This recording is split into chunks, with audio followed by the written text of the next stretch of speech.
Subscribe करें voice of Panipat channel को, पास के बेल आइकन को दबाएं ताकि आपको मिल सके हर अपडेट सबसे पहले। स्वामी दयानंद सरस्वती ने 150 साल पहले गाय पर एक किताब लिखी थी, गौ करुणानिधि। मैं ये कह सकता हूँ कि आज मैंने जो ये वीडियो देखी वॉइस ऑफ पानीपत में, उसका सजीव चित्रण है।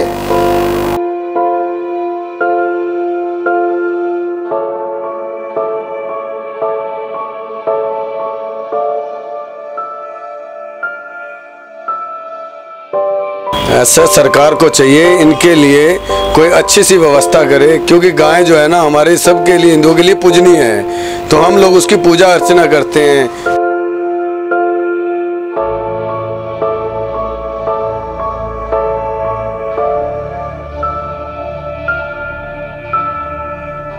गाय हमारी माता है, इसकी हम पूजा करते हैं। लोग सड़कों पर छोड़ देते हैं, इससे गाय कूड़ा कचरा खाती हैं, इससे हमें बहुत दुख होता है।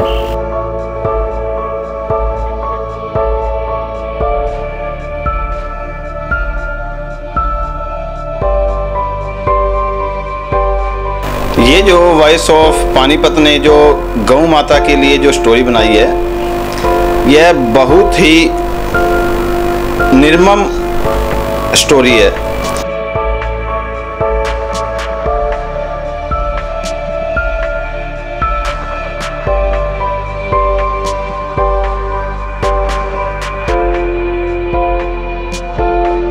वॉइस ऑफ पानीपत पर आपने मेरी दर्द भरी कहानी सुनी और देखी होगी। भले ही मैं बोल नहीं सकती, लेकिन मेरी आंखों से निकलते आंसुओं ने मेरी सारी कहानी बयां कर दी। मेरी कहानी, मेरा दर्द कोई नहीं समझ पा रहा। कल सैकड़ों लोगों ने मेरे हालात देखे। सैकड़ों लोगों में नेता, समाज सेवी, अधिकारी और बड़े बड़े घराने के लोग भी थे। मुझे उम्मीद थी कि कोई तो मेरा ये दर्द देखकर मेरे पास आएगा, कोई तो दिलासा देगा, कोई तो मुझे आशियाना देगा, कोई तो मेरे इस दर्द को समझेगा। लेकिन नहीं, 24 घंटे बीत गए, मुझे कोई देखने नहीं आया। मैं अपने परिवार और सगे संबंधियों के साथ अभी भी पॉलीथीन खाने को मजबूर हूँ। मेरे बारे में सिर्फ गोरक्षा दल के सदस्यों ने जरूर जानकारी जुटाई, लेकिन वो भी ज्यादा क्या कर सकते हैं। मुझे उनसे कोई गिला शिकवा नहीं है। मुझे तो शिकवा उन लोगों से है जो मुझे पूजते हैं, मेरा पर्व मनाते हैं। मुझे शिकवा उन लोगों से है जो मुझे चुनाव के दौरान तो याद करते हैं, लेकिन बाद में भूल जाते हैं। 24 घंटे बीत जाने के बाद भी मेरा दुख दर्द देखने कोई नहीं आया। दुख हुआ, क्या करूँ अब। मीडिया वाले भी एक दिन मेरा दर्द दिखाकर वाहवाही लूट लेंगे, उसकी बात क्या होगा। मैं अपना दर्द किसे बयां करूं जो मेरे लिए कुछ करे। स्वामी दयानंद सरस्वती ने 150 साल पहले गाय पर एक किताब लिखी थी, गौ करुणानिधि। मैं ये कह सकता हूँ कि आज मैंने जो ये वीडियो देखी वॉइस ऑफ पानीपत में, उसका सजीव चित्रण है। गाय को एक धार्मिक पशु तो है, पर अब उसे राजनीतिक पशु बना दिया गया है। मुझे बड़ा अफसोस होता है कि पानीपत की जगह जगह गायें और बैल इस तरह से बेशुमार फिर रहे हैं, मारे मारे, कि हम कह नहीं सकते। तो जो लोग अपने आप को धार्मिक कहते हैं, अपने आप को धार्मिक नेता कहते हैं, अपने आप को स्वामी कहते हैं, महात्मा कहते हैं, संत कहते हैं, और गाय के नाम पर राजनीति करते हैं, तो मैं समझता हूँ कि ये घृणित बात है। ये परमात्मा को धोखा देने वाली बात है। गायें, गीता, गोबर, अरे यही बात रह गई क्या। अगर तुमने इस पर राजनीति करनी है तो पूरी तरह से करो, इनकी सुरक्षा दो, इनको हर तरह का संरक्षण दो। आपने जो ये दिया है गाय पर, ये सजीव चित्रण है, और मैं समझता हूँ कि राष्ट्रीय मीडिया को इसको कवर करना चाहिए। ये पानीपत की व्यथा नहीं है, ये पूरे देश की व्यथा है।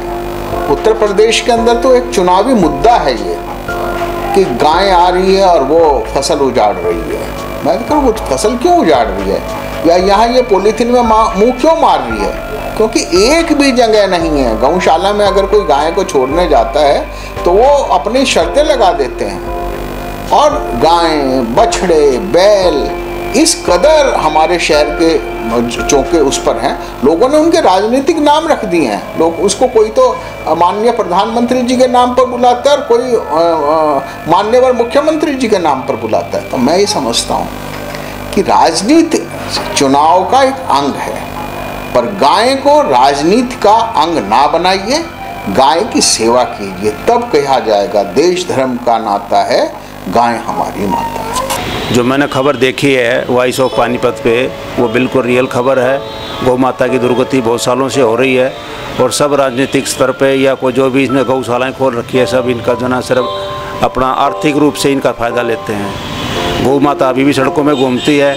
कई बार इंडिविजुअल खास करके जो 2 व्हीलर पर चलते हैं उनके एक्सीडेंट बड़े ज़बरदस्त होते हैं इस पर, और सड़कों में बैठी रहती है। कारों वाले ट्रकों वाले मार के चले जाते हैं। इसके नाम पर जो ये राजनीति करते हैं, ये देते कम हैं, दिखाते ज़्यादा हैं। मान लिया किसी राजनीतिक ने कुछ दिया हो, इनको किसी गौशाला में दिया हो, सिर्फ अपने वोटों के चक्कर में रहते हैं ताकि जो है वोटों की राजनीति हमारी चमकती रहे। गौशाला गौ के बिना गति नहीं है। जब कहते हैं हम 33 करोड़ देवता इसके अंदर रहते हैं, तो इसका मतलब किस देवता की आप पूजा करते हो, ये बताइए। कौन सा देवता जो आपके घर में बैठा है, जो गौ माता का नुकसान करके, गौ माता को अनादर करके आपको फ़ायदा दे देगा। वो गौ माता के हरियाणा तो वैसे ही दूध दही का खाने वाला देश है। दूध दही का खाना हरियाणा में शुरू से प्रसिद्ध है। और गौ माता ऐसी गौ माता थी जो हर एक घर में आज हुआ करती। लेकिन आज के दिन इनसे पूछो जो गौ माता के नाम पे चंदा लेते हैं, गौ माता के नाम पे जो ना वो राजनीति करते हैं, इनके घरों में जाकर देखो गौ माता बंदी है क्या किसी के पास गौ माता नहीं मिलेगी। ये सिर्फ राजनीति करते हैं इस बात की कि जो ना सिर्फ और वोटों के टाइम पर जो ना ये ज़्यादा भाई कुछ तो पशुपालक जो हैं उनके जिम्मेवार हैं, जो दूध खा लिए और जब दूध देना बंद कर दिया तो पशु को खुला छोड़ दिए। और कुछ सरकार की ये है कि सरकार को चाहिए कि गौशाला बनवाए, उसमें जितने भी लावारिस पशु हैं उनको उसमें डाले, पकड़ कर ले आकर के। ऐसा सरकार को चाहिए इनके लिए कोई अच्छी सी व्यवस्था करे, क्योंकि गाय जो है ना हमारे सब के लिए, हिंदुओं के लिए पूजनीय है। तो हम लोग उसकी पूजा अर्चना करते हैं। हमारे जो देवी देवता हैं वो कहते हैं जिसमें 33,000 करोड़ देवी देवताओं का वास होता है इसमें।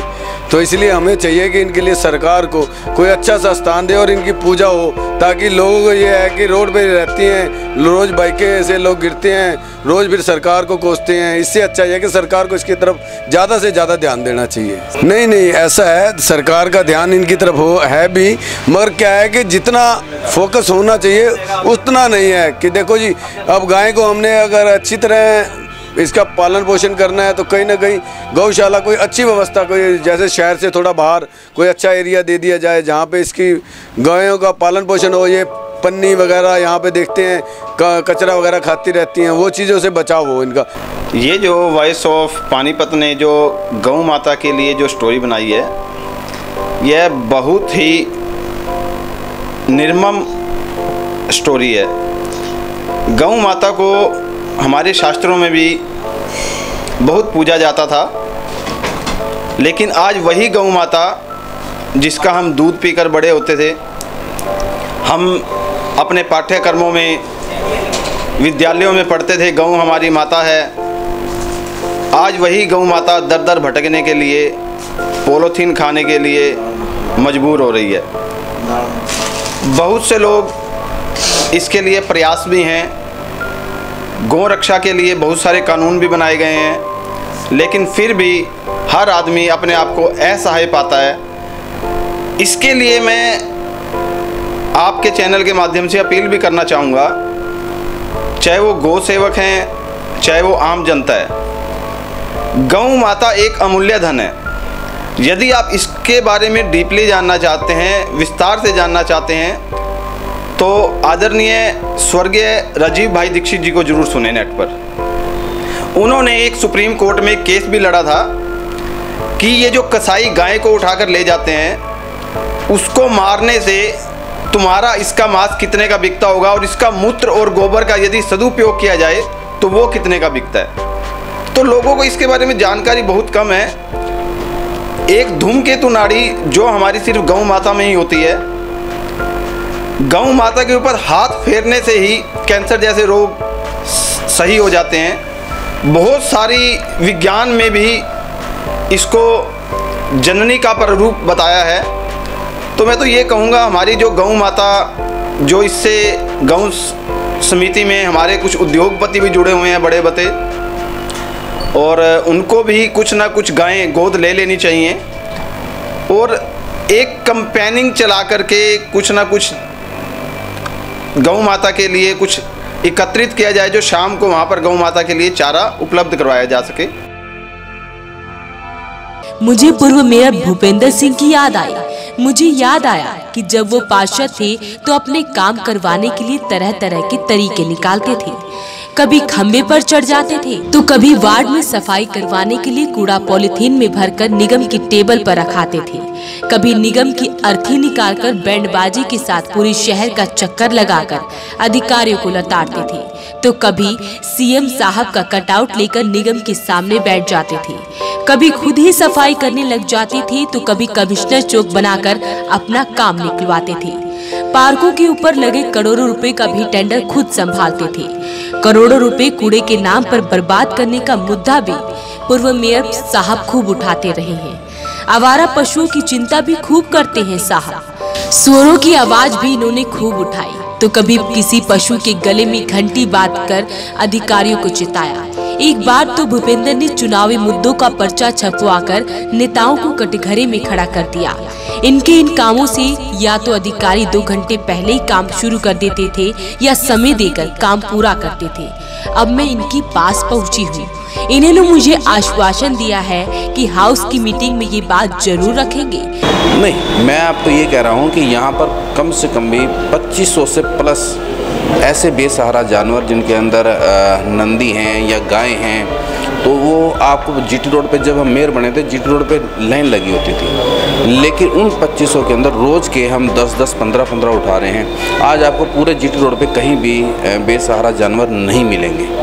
लेकिन हम क्या करते हैं, हम पकड़ के नैन गांव में उसको छोड़ते हैं। नैन गांव के अंदर 50 एकड़ के अंदर गवर्नमेंट की तरफ से एक गौशाला बनाई गई है, जहां पर उनके शेड बनाए गए हैं, करोड़ों रुपए खर्च आए हैं, वहां पर हम इनको छोड़ देते हैं। लेकिन फिर भी जो गांव वाले हैं, किसी की गाय ने बछड़ा दिया तो वो भी क्या करते हैं, 10 दिन, 15 दिन, 20 दिन रख के वो फिर दोबारा शहर में छोड़ देते हैं। तो जब वो दोबारा शहर में छोड़ते हैं फिर उनको पकड़ के हम, लेकिन ख़त्म नहीं हो रहे। उसका कारण, रीज़न ये है कि जो दूर दूर से भी जिनके घरों के अंदर ऐसे हालात है, वो आके यहाँ शहर के अंदर छोड़ के चले जाते हैं, मंडी के अंदर। और हम भी अपनी ड्यूटी पे लगे हुए हैं, हम भी पकड़ इनको वहीं छोड़ रहे हैं। और एक दिन ऐसा आएगा पानीपत के अंदर आपको कोई भी बेसहारा जानवर नहीं मिलेगा। हाँ, बिल्कुल बिल्कुल बिल्कुल वादा करें। और ये नगर निगम के उसके अंदर भी है, कोई भी, खाली गाय नहीं, इसके अंदर अगर आप नगर निगम का एक्ट पढ़ो, उसके अंदर सीधा कमिश्नर इस बात को जवाबदेह है कि नगर निगम के अंदर सूअर या कुत्ते या बंदर या कोई भी ऐसा जानवर, डेयरी और जितने भी हैं जो राहगीरी को जो नुकसान पहुंचाएं, जो एक नगर निगम के ऊपर उंगली उठाए, उसको काबू करना नगर निगम की कमिश्नर का काम है और वो जवाबदेही है और इसको हम करवाएंगे। हमने पीछे गौशाला के अंदर भी दिए, लेकिन कुछ गौशाला भी ऐसी हैं जो ओवर हो जाती हैं, तो वो भी रात को छोड़ देते हैं, वो भी सड़कों पे आ जाती हैं। आप ये देखो ना कि हमारा काम है इनको पकड़ के गौशाला तक पहुंचाना, उसके बाद आगे हमारा काम नहीं है। और हम ये काम अपना प्रॉपर कर भी रहे हैं। आप नंदी गांव में जाके देखो, जो अभी बनी है, वहाँ पर जा कम से कम भी अब आपको वहाँ पर 500-700 से ज़्यादा ही जो बेसहारा जानवर है आपको वहाँ मिलेंगे। उसके अलावा शहर के अंदर ऐसी संस्था भी बनी हुई हैं, अगर कोई जख्मी भी हो जाता है तो उसके लिए भी हमारे पास लोग आते हैं जिन्होंने संस्था बना रखी है, वो भी उनका इलाज करेंगे। और अब आने वाली जो हमारी हाउस की मीटिंग होगी, उसके अंदर हम एक स्पेशल एक मुद्दा पास करेंगे कि जिसके अंदर हम एक एम्बुलेंस भी इन जानवरों के लिए एक प्रोवाइड कराएंगे, और उसको भी मंजूरी हम बहुत जल्दी दिलवा देंगे, ताकि हमारे नगर निगम के अंदर एक ऐसी एम्बुलेंस भी होनी चाहिए जो बेसहारा जानवरों के रख रखाव के लिए, किसी को चोट लग जाती है या किसी आपस में भिड़ जाती है, उससे चोट लग रही है, उसके लिए हम वो भी करने जा रहे हैं। पर ये वादे तो मुझे कई सालों से मिलते आ रहे हैं। अभी तो चुनाव है, सारे नेता और अधिकारी व्यस्त हैं। क्यों ना भूपेंद्र जी, आप मेरे लिए भी कोई ऐसी तरकीब निकालो कि मुझे भी आशियाना मिल जाए, मुझे भी भरपेट खाना मिले, मैं भी अपने बच्चों के साथ रहूं। क्या ये सब हो सकता है भूपेंद्र जी? आप सत्ता में हैं, आप पूर्व मेयर रह चुके हैं और आपकी बेटी भी शहर की मौजूदा मेयर है। आपका थोड़ा सा साहस मुझे छत दिलवा सकता है भूपेंद्र जी। मैं इंतजार करूंगी, मैं अपने लिए छत मांगने और भी नेताओं, अधिकारियों, समाज सेवियों के पास जाऊंगी। अगर फिर भी मेरी कोई मदद न कर पाए तो मुझे माता कहना छोड़ देना, मेरी पूजा करनी छोड़ देना, मेरे नाम पर राजनीति करना छोड़ देना। बस इतना ही कहना चाहती हूँ। वॉइस ऑफ पानीपत के लिए आशु और प्रदीप पांचाल के साथ कुलवंत सिंह।